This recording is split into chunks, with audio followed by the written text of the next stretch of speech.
The breaking point Dr. Sarah Chun stood at the massive viewing window of the Galactic Union headquarters, watching ships from 1,000 different worlds drift past like glowing insects.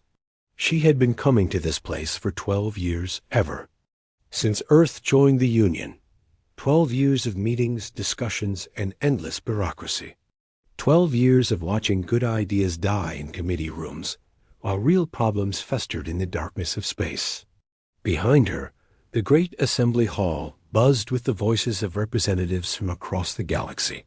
The universal translator made. It sounded like a symphony of different languages blending together, but Sarah knew better. It was the sound of politicians talking while people died. The emergency session had been called to address the Kepler crisis.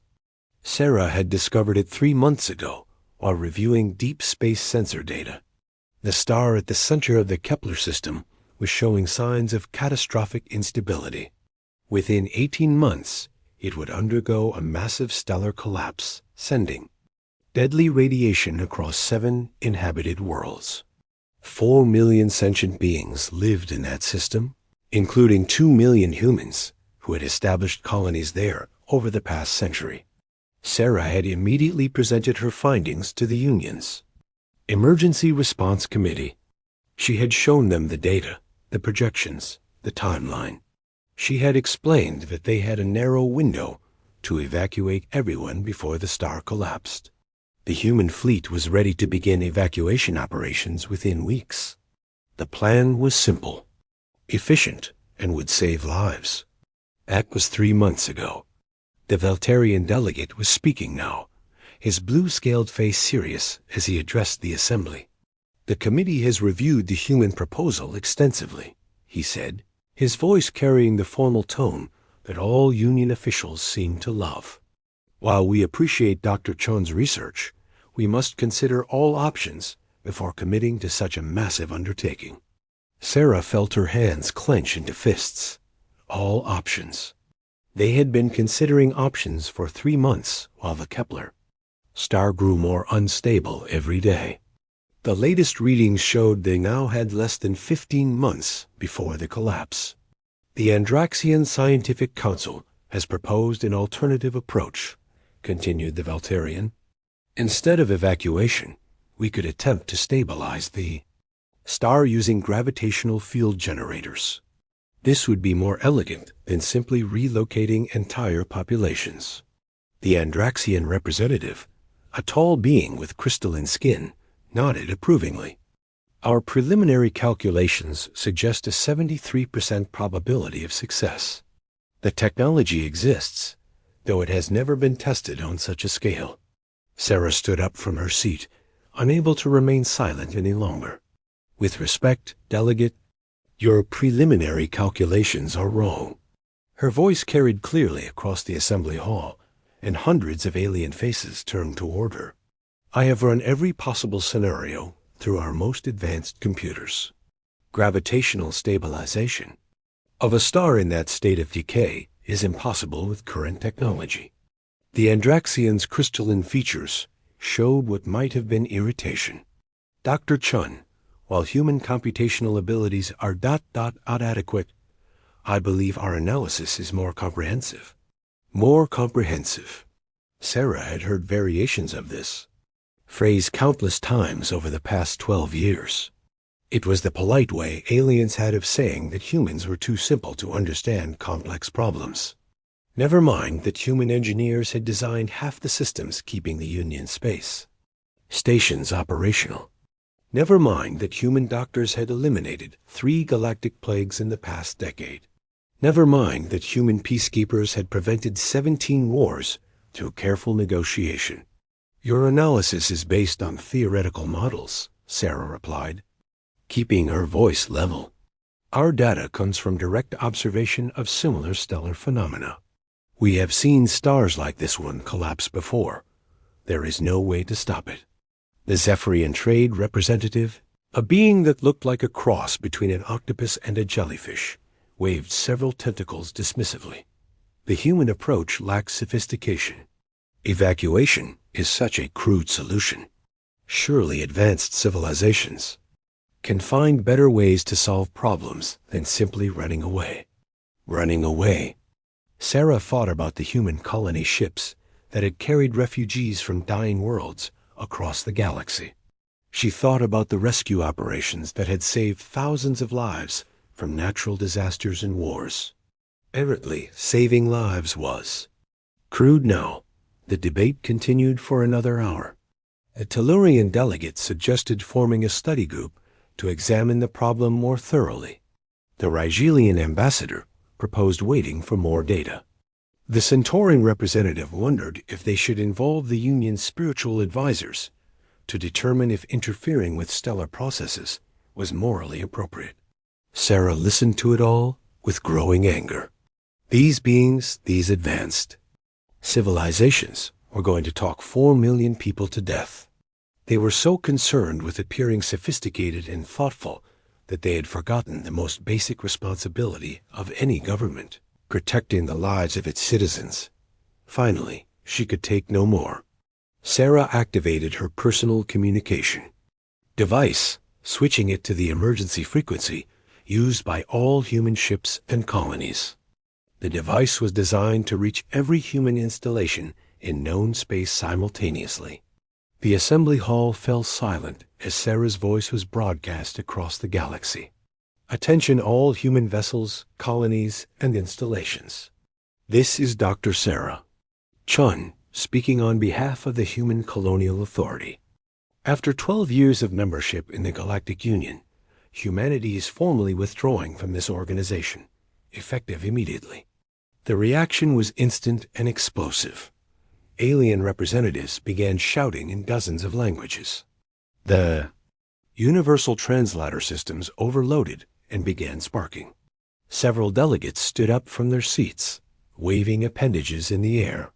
But Sarah continued speaking, her voice calm and clear despite the chaos around her. All human personnel are ordered to cease cooperation with Union activities immediately. We are implementing Emergency Protocol 7. All human citizens are to return to Earth-controlled space within 90 days. She paused, looking around the assembly hall at the hundreds of alien faces staring at her in shock and anger. Some looked confused, others appeared terrified. A few seemed to understand the magnitude of what was happening. For 12 years, we have served this union faithfully, Sarah continued. We have provided technological solutions, medical expertise, and peacekeeping services.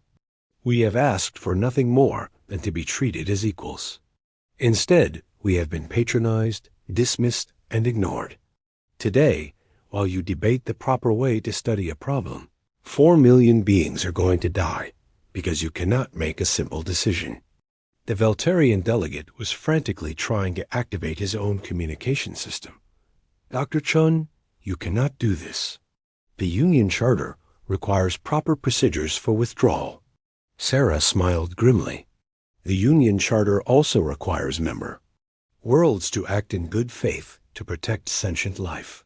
You have failed in that requirement. She turned back to her communication device.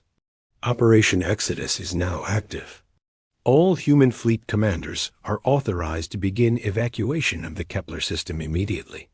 We will save as many lives as we can, with or without Union approval. She switched off the device and turned to face the assembly. The hall was in complete chaos now. Some aliens were shouting demands that she reconsider.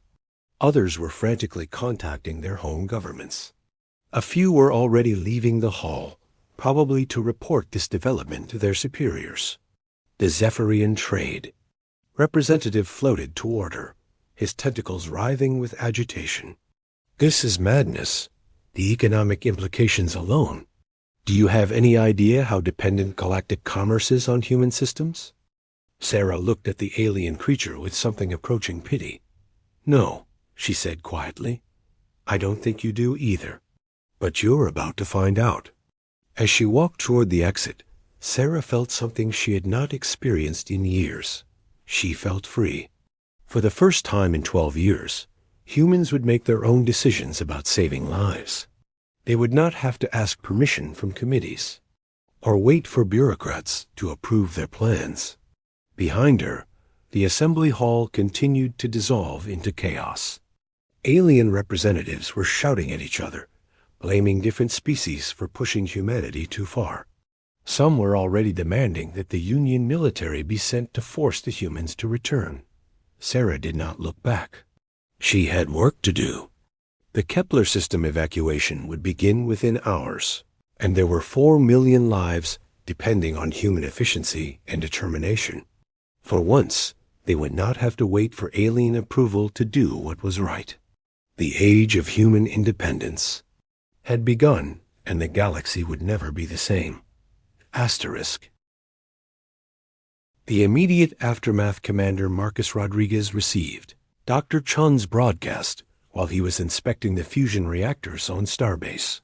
Omega, the massive space station, orbited the gas giant Arcturus Prime, serving as the main hub for shipping traffic in the Outer Rim territories. Marcus had been the station's chief engineer for 8 years, and he knew every bolt and circuit in the place. The moment he heard Sarah's words, Marcus understood what was about to happen. He had been waiting for this day, hoping it would never come, but preparing for it nonetheless. Like most humans in positions of responsibility throughout the galaxy, he had contingency plans ready. Marcus activated his personal communicator and contacted his engineering staff. All human personnel report to Bay 7 immediately. We are implementing Emergency Protocol 7. His voice was calm and professional, but inside he felt a mixture of excitement and dread. Within minutes, 43 human engineers, technicians, and maintenance workers had gathered in the cargo bay. They represented nearly 60% of the station's technical staff. Marcus looked at their faces and saw the same emotions he was feeling. Relief that the waiting was over, concern about what came next, and determination to see it through. You all heard Dr. Chun's announcement, Marcus said. We have 90 days to transfer our responsibilities and return to human space. I want a complete shutdown protocol for all human-maintained systems. We leave nothing behind that could be used against human interests, but we also leave everything in a condition that gives the aliens a chance to keep it running. Chief Technician Elena Vasquez raised her hand.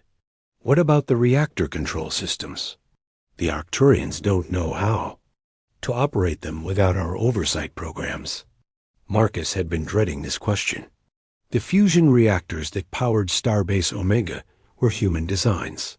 Installed when Earth first joined the Union, the control systems used human-designed, artificial intelligence that required constant monitoring and adjustment. Without human technicians, the reactors would automatically shut down within 72 hours as a safety precaution. We follow protocol, Marcus said finally. We leave detailed instructions and simplified control interfaces. If they can't or won't learn to operate the systems properly, that's their choice. As his team dispersed to begin the shutdown procedures, Marcus made his way to the station's command center. He needed to inform Station Commander Zethrix about what was happening. The Arcturian officer was decent enough for an alien, but Marcus knew this conversation would not be pleasant. Zethrix was studying shipping manifests when Marcus entered the command center. The Arcturian's 4 eyes looked up from the holographic displays, and Marcus could see the confusion in the alien's expression. Word was already spreading about the human withdrawal. Commander Rodriguez, Zethrix said in his deep, resonant voice, I have received disturbing reports from the homeworld. Is it true that humans are abandoning their Union obligations? Marcus stood at attention. Sir, I have been ordered to transfer all human operations to Union personnel within 90 days. My staff is prepared to provide complete technical documentation and training for all systems under our control. The alien's eyes blinked in sequence, a sign of extreme agitation among his species. This is impossible. Your people maintain 70% of our critical systems. The reactor controls, the navigation arrays, the life support regulators. We cannot simply replace decades of human expertise in 90 days. With respect, sir, you've had 12 years to learn these systems, Marcus replied. Human personnel repeatedly offered to train Union staff on our technologies. Those offers were declined because Alien Command felt their own people were too valuable to assign to maintenance duties. This was true, and Marcus knew Zethrix remembered it. The Union's attitude had always been that humans were naturally suited for technical work, while other species were better suited for command and administrative roles. It was a polite form of discrimination that had kept humans in supporting roles throughout the galaxy. Zethrix's form seemed to deflate slightly. What will happen to the station if your people leave? Marcus pulled up a holographic display showing the station systems. Red warning indicators began appearing across the schematic. Reactor shut down in 72 hours without human oversight. Life support will switch to emergency backup systems with a maximum duration of 30 days. Navigation control will default to manual operation only. The antimatter containment systems will require manual monitoring every 4 hours, or they will initiate emergency ejection protocols. The Arcturians stared at the display in growing horror. And the shipping traffic? Without navigation control and power systems, ships will have to find alternative routes. I estimate this will disrupt commerce throughout the entire Outer Rim sector. Marcus felt a strange satisfaction as he watched the alien commander realize the scope of the problem. For years, Union officials had dismissed human contributions as routine maintenance work. They were about to learn how much skill and knowledge went into keeping their civilization running smoothly across the galaxy. Similar scenes were playing out on thousands of stations, ships, and planets. Human doctors were preparing to leave. Medical facilities that had never experienced plague or pandemic under their care. Human engineers were shutting down manufacturing systems that had operated at peak efficiency for decades. Human peacekeepers were ending their patrols in regions that had known peace since humans arrived. On the trading post at Rigel Station, Chief Medical Officer Dr. Amanda Foster was explaining to the station's alien administrator why the medical bay would have to close. The automated surgical systems were human designs that required constant calibration. The pharmaceutical replicators used human chemical formulas. Even the diagnostic scanners relied on human-written software to interpret their results. But people will die without medical facilities. The Rigelian administrator protested, his scaled hands trembling with anxiety. Dr. Foster felt genuinely sorry for the alien, but her orders were clear. I'm leaving complete medical databases and treatment protocols. Your people are intelligent. They can learn to operate the equipment if they choose to. The administrator's large eyes showed fear. Learning will take years. What about emergencies? What about the plague protocols you developed? You should have thought about that before you rejected our proposal to establish a joint medical training program, Dr. Foster replied quietly. We offered to teach your people everything we knew. The Union Medical Board said it was unnecessary because humans would always be available to handle medical emergencies. On the cargo freighter Perseus, Captain Tony Reeves was having his own conversation with the ship's alien owner. The Centaurian merchant had purchased the vessel 5 years ago, but had always relied on human crew members to operate it. The navigation systems, the cargo handling equipment, even the basic life support systems were maintained by humans. You cannot abandon my ship in deep space, the Centaurian squeaked, his voice high with panic. I have cargo worth millions of credits aboard. Captain Reeves checked his navigation charts. They were currently 2 days out from the nearest spaceport, well within the safe operational limits of the ship's emergency systems. Sir, I'm setting course for Vega Station. Wheel. Arrive in 36 hours. You can hire a new crew there. But the cargo handling systems, the navigation computer, I don't know how to operate any of it. The instruction manuals are in the ship's computer, Reeves said patiently. Everything is documented. Your people built impressive civilizations before humans arrived. I'm sure you can figure out how to run a cargo ship. As news of the human withdrawal spread, panic began to set in across Union space. Government officials who had spent years dismissing human contributions suddenly realized how dependent they had become on human expertise. Emergency sessions were called on dozens of worlds as alien leaders tried to understand the scope of the crisis. The irony was not lost on the departing humans. For 12 years, they had been treated as skilled servants rather than equal partners. Union officials had been happy to benefit from human innovation and efficiency, but they had never bothered to learn how the systems worked. They had assumed humans would always be there to fix problems and maintain the technology that kept their civilization running. Now they were learning the true cost of that assumption. Marcus Rodriguez finished his final inspection of Starbase. Omega's systems as the evacuation ships arrived to collect the human personnel. The station was still functioning, but barely. Without human oversight, critical systems were already beginning to show strain. The aliens would have perhaps a week before major failures started occurring. As he boarded the transport ship that would take him back to human space, Marcus looked back at the massive station he'd called home for 8 years. He felt sad to leave it, but he also felt proud.